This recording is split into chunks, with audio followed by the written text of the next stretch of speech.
एक स्कूल में सरदार जी के छोटे बेटे और उसके दोस्तों को कुछ सीनियर्स ने बुली किया और कहा, बास्टर्ड्स एंड बिचेस। जब सरदार जी का बेटा स्कूल से घर आया तो उसने अपने पिता से पूछा कि बास्टर्ड्स एंड बिचेस का मतलब क्या होता है। उसके पिता, जो समझते थे कि बेटा अभी इन शब्दों को समझने के लिए बहुत छोटा है, ने एक गलत जानकारी दी। बास्टर्ड्स एंड बिचेस का मतलब होता है लेडीज एंड जेंटलमैन।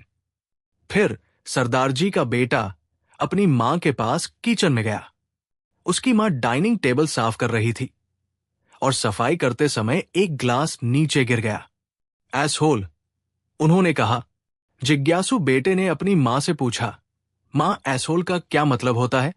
मां को थोड़ी शर्म आई और उन्होंने मजाक में जवाब दिया, डाइनिंग टेबल को एसहोल कहते हैं।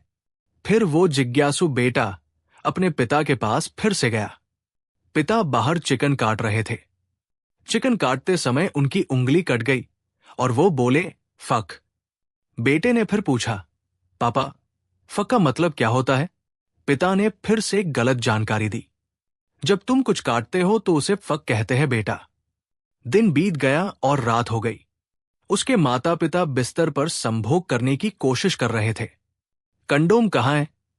सरदार जी ने अपनी पत्नी से पूछा।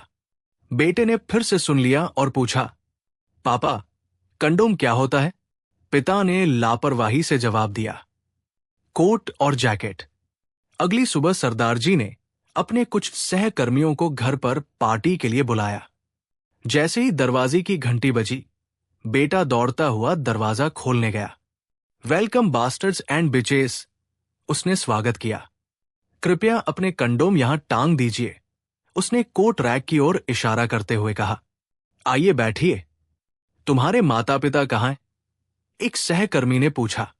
मेरे पापा चिकन फक कर रहे हैं और मम्मी एसहोल रब कर रही है किचन में, बेटे ने जवाब दिया, क्योंकि उसके माता पिता खाना बना रहे थे। सभी लोग उस बच्चे को आश्चर्य से देखने लगे। सीख, कभी भी अपने छोटे बच्चों को गलत जानकारी मत दीजिए। उन्हें अच्छे और बुरे का फर्क कम उम्र में ही सिखाइए।